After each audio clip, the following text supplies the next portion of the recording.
Hey friends, this Sunday we start a brand new series entitled Faithful Friction, Finding Peace in the Midst of Conflict. We're called to not run away from conflict, but how do we hold conflict well? How do we work through conflict, and how can we have a peace about that work? Because we know we live in a world, especially right now with the results of the election still up in the air.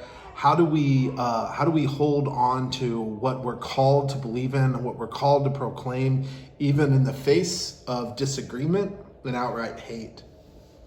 Conflict is all around us.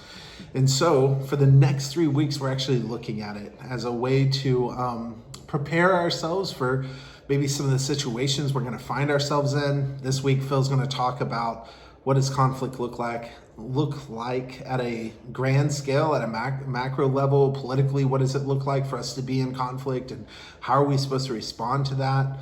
But also, what does it mean when we are in the midst of our families and our neighborhoods and our friends? So we're going to be looking at all that over the next several weeks as we prepare for a chaotic political season to continue, but also as we prepare to go home or maybe not go home for the holidays.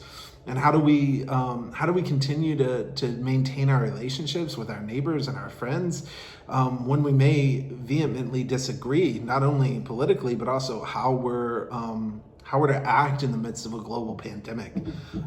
So it's an important series. I think it's a series that's going to give us a lot of material to work with. So it's not going to be just theoretical. It's not going to be just theologically grounded. It's also going to give us some practical ways of living in the world. And so I'm excited about it. I hope you'll continue to stay engaged with us as we move through this new worship series for the next 3 weeks. And I just want to say thanks. I know that obviously we wish we were in person. We're not. We continue to be online.